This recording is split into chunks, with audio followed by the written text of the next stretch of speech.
I used a piece of easy light fire kindling. Probably don't have enough small stuff down at the bottom there, but we'll see. Let's see if I can shove that kindling down a bit more too.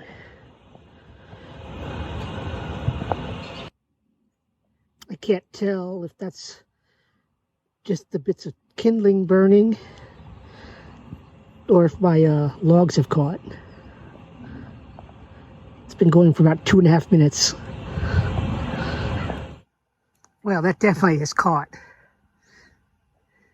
It's been going for about 10 minutes. And it really started to pick up a few minutes ago, maybe 2 or 3. There's some smoke there. At least I'm pretty sure that's smoke and not steam from my hot water. Probably took about 10 minutes for the 600 milliliter tea kettle, which is almost full, to reach boil.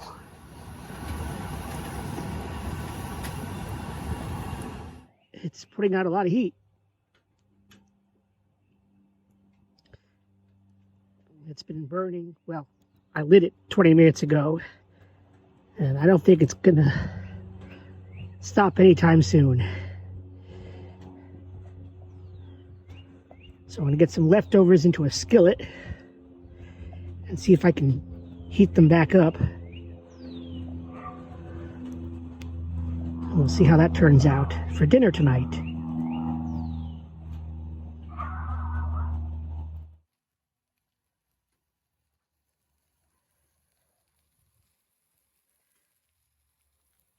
I think as a general rule, definitely going to want to wear gloves when working with this stove, or at least some sort of hand protection, because things are going to get hot quickly. So in this cast iron skillet, definitely not something I'd take camping. I've got some leftovers, broccoli and lamb. And yes, those broccoli are singed, but they actually tasted pretty good when they were fresh. Hopefully the leftovers will be good too. This is what's left after 50 minutes.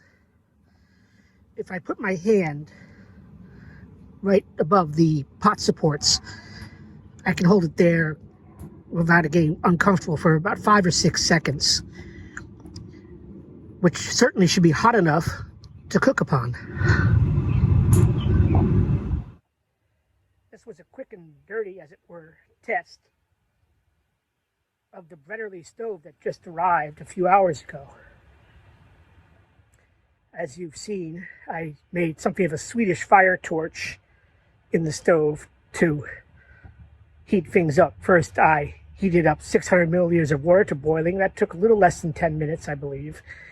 And then I rewarmed some leftovers, some lamb and Brussels sprouts. And now I'm trying to bake a brownie. Oh, sorry, no, not a brownie, a chocolate chip muffin. And I don't think the muffin's going to make it. I wasn't in any hurry to get that going. Had I gotten that going right after I took the leftovers, the rewarmed leftovers off, I'm sure it would have made it because it was considerably hotter then and it would have been hot enough. But now it's nowhere near as hot. I would say it remained effectively hot for cooking for at least 40 minutes and maybe a bit more. But now at a little over an hour, while it's still putting out warmth, it's probably not enough warmth to do the job. First impressions, though, of the stove are incredibly favorable. I had no trouble getting my kind of sort of Swedish fire torch lit. I just put some logs in of the appropriate size, and then I shoved down a bunch of small twigs and some easy light fire kindling. Actually, I don't think that's what it was, but it's of that type of kindling. And lit it and let it go.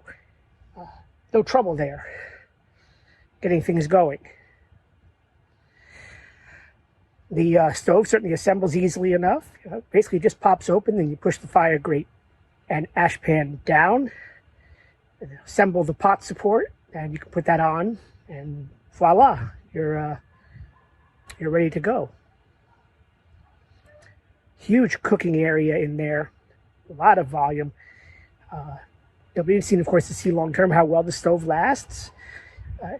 The stove itself weighs 258 grams. That includes the case it comes in.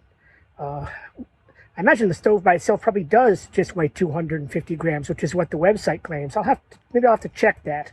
But I can see the case weighing only about 8 or 10 grams, maybe a little more than that. The addition of our fuel plates, Trangia plate and a solid fuel plate, and low-rise pot supports would, if you took all of that, add another about 110 grams to the total package. And it folds down very small. In fact, the hardest thing I had trouble with was putting it back in the case after I first assembled it indoors and then put it back in the case, and getting the case snaps lined up so that they would snap closed on the stove. That was the toughest little bit. Oh, it seems to have stopped smoking, so I'm guessing it's probably kaput. And as I say, I very much doubt my chocolate chip muffin made it, but we will take a look and see how it did. And, well, if it didn't make it, it didn't make it. We still have a good first test. This is what remains. Approximately, maybe 100 minutes. Maybe a bit more, actually, after I initially lit the Brennerle stove. It's putting out a tiny bit of heat still, but I could keep my hand there on top of the stove forever and not have a problem. Still, you'd want to properly douse things with some water. If you were just dumping it out onto the ground or even into a fire pit for safety's sake.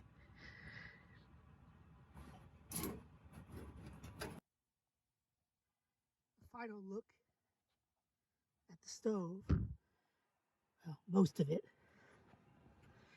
after the ashes have been dumped out.